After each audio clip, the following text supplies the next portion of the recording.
Everywhere you look these days, major programming languages like Swift, Rust, Go, and C++, along with many others, are working towards or have already introduced advanced language features for coroutines and concurrency.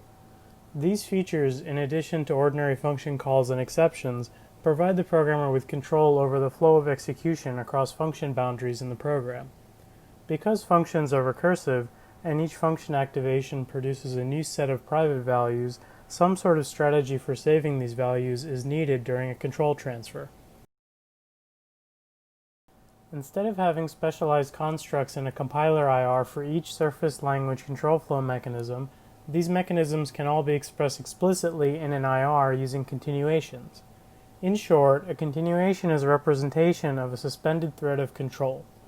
The runtime representation of a continuation is a call stack, one of the most fundamental components of program execution. The typical strategy to implement a call stack is to use a single fixed size area to allocate frames, also known as activation records, that together capture the calling context of the current function invocation. The strategy chosen to implement the stack plays a crucial role in nearly everything, from sequential program performance to whether we have unbounded recursion and efficient calls to C libraries, all the way up to lightweight threads that scale to the millions. There are many ways to implement a call stack. At a high level, the key distinguishing factor is how many pointers are used to maintain the stack structure. Pointer indirection provides greater flexibility in how stacks are allocated and grown.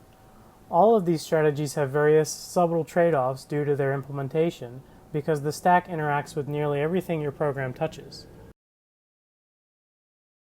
Understandably, there are many questions a compiler writer may have when trying to decide on a strategy.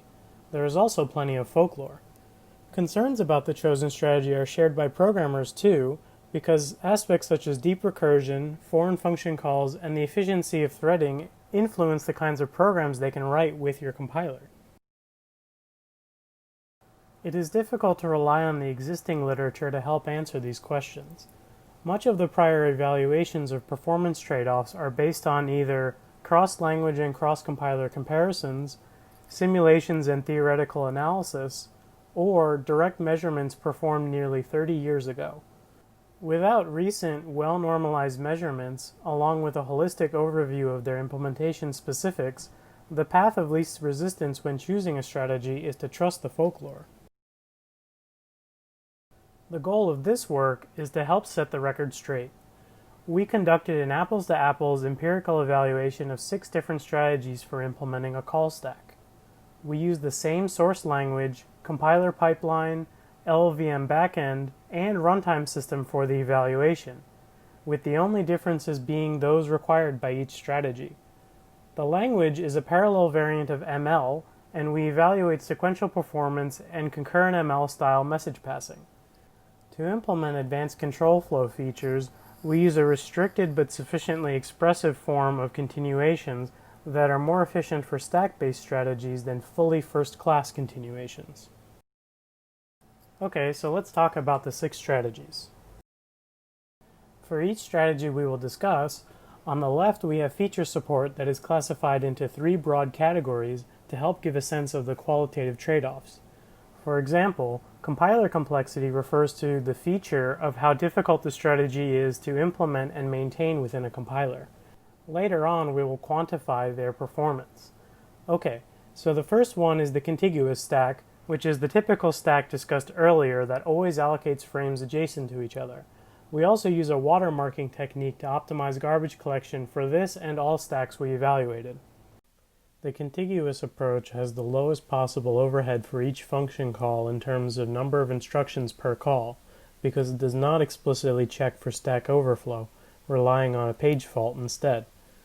The downside of that design is that for most languages it is not possible to recover from the fault to grow the stack, so they crash instead if your program recurses too deeply. Because the stack does not grow, you also have to allocate a lot of space ahead of time for each thread, which is wasted space even in virtual memory. Next, the resizing stack is like a growable contiguous stack. The size starts off quite small, so that it enables very space-efficient threading and grows on demand. Specifically, the stack area doubles upon resizing so that the amortized cost of a function call remains constant. Instead of using a page fault to detect overflow, it uses an explicit stack limit test that serves as a safe point for relocating the stack. While it may seem as though a stack limit test for each function entry is expensive, in practice the branch is highly predictable. On the whole, we saw virtually no difference in performance compared to the contiguous stack. The segmented stack is like a resizing stack, but instead of growing by copying all of the frames to a new area, it appends a new segment instead. To prevent the segment bouncing problem encountered by Rust and Go's segmented stacks, we move a handful of frames to the new segment during overflow. This technique was originally described by Brugman et al. For runtime systems where pointers to the stack are restricted. One of the most crucial parts of this strategy's efficiency is the use of a segment cache, which itself is just a cache of recently freed segments. During segment underflow, we push the freed segment on top of the cache so that if an overflow happens soon after, the new segment's data is more likely to be in the CPU's data cache. The hybrid stack is our own twist on the segmented stack. The idea is that the stack initially starts off very small, just a few kilobytes, and grows like a resizing stack. Once the stack's size has reached that of a normal segment, which is tens of kilobytes, the next overflow is append instead of resizing. We designed this strategy to address one of the shortcomings of the segmented stack, which is that each thread spawned would consume tens of kilobytes of space, even if they are extremely short-lived threads that do not recurse much. The linked frame stack is very different from all of the strategies seen so far. Instead of linking together chunks of stack areas, each individual stack frame is allocated directly in a bump-allocated heap and connected with pointers. Thus, stack limit tests become ordinary heap limit tests, which triggers the garbage collector. Previous strategies suffer from implementation complexity because their stack overflow occurs out of sync with garbage collection, making it harder to move a stack that has pointers to it from the heap. Nonetheless, because these linked frames are mutable, they still introduce their own challenges for the garbage collector.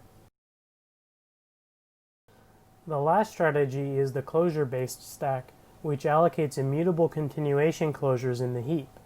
This strategy can be derived by transforming a program into continuation passing style, or CPS, and then compiling each continuation frame as a function closure. As a shorthand, we'll refer to this as the CPS strategy, but the C stands for closure.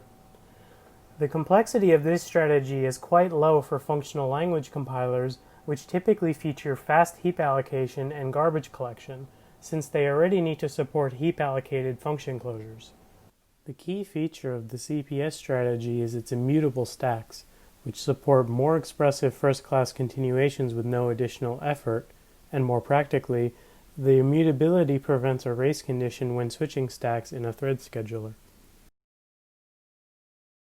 Moving on to the evaluation, we put together our benchmark suite by porting programs from a number of compiler test suites such as Larceny Scheme, Milton, and the Glasgow-Haskell compiler.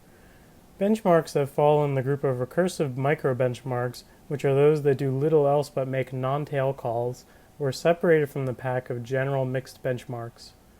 To stress uses of escape continuations, we then created versions of the starred benchmarks in this table that utilize escape continuation capture and throw instead of function call and return, in some places. Jumping right into performance numbers, here we have two groups of bars showing geometric average speedups, taken relative to the CPS strategy, for two categories of benchmarks. For each group, the first 6 bars represent strategies in our compiler, which is called Manticore. The next 2 bars are metrics from production-grade StandardML compilers Milton and StandardML of New Jersey, to give an idea of where Manticore stands. Overall, we saw that the stack-based strategies, which are those that allocate their continuation frames outside of the garbage-collected heap, perform significantly better on the recursive micro-benchmarks. That difference is noticeably diminished in our mixed benchmarks, which consists of programs with a wider variety of workloads than those in the recursive category. We look deeper into why the CPS strategy performs so poorly in the recursive microbenchmarks.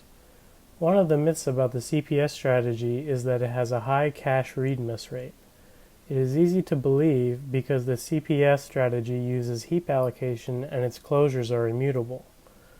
The immutability prevents what normal call stacks do, which is to reuse continuation frames across non-tail calls that originate from the same function. We gather data from the CPU's performance monitoring units for complete execution runs of our benchmarks. What we found was that the read miss rate for the CPS strategy is surprisingly close to the contiguous stacks rate. Furthermore, it seems the continuation frame reuse in the heap is actually worse for cache locality because frame reuse is the primary difference between CPS and the linked strategy, but the latter's rate is notably higher and it had a worse running time. Overall, it appears that the total amount of work required by the CPS and linked strategies, such as more frequent garbage collections and more copying of live data into fresh continuation frames, is the main reason for its poor performance. On the left here, we have a single geometric average speedup derived from two categories of benchmarks that both extensively stress uses of escape continuations. In terms of performance, the CPS strategy really shines here. The speedups in the left plot translate to CPS being over 2 times faster than all other strategies in our compiler. The differences are less pronounced when looking solely at the concurrent ML message passing benchmarks on the right. Even though message passing makes heavy use of continuations, synchronization and thread scheduling dominates the running time. While the Standard ML of New Jersey compiler uses a better version of the CPS strategy, the performance here varies quite a bit compared to our implementation. The two compiler systems have other large differences that most likely played a significant role in this difference. We evaluated a number of other important aspects, both experimentally and subjectively, and provide complete details in the paper. For example, we measured the overhead of switching stacks to make a C call, which influences how each of these strategies is actually implemented. Overall, we found that the best choice depends on the priorities of the compiler writer. CPS is great if you want a simple solution that can easily fit into a concurrent runtime system without worry about race conditions. Among the other strategies supporting deep recursion, the resizing stack strikes a great balance of performance, space efficiency, and tool compatibility. If we were to re-implement Manticore from scratch, we would give serious consideration to the hybrid strategy. Thank you for watching, and I'll be happy to take any questions.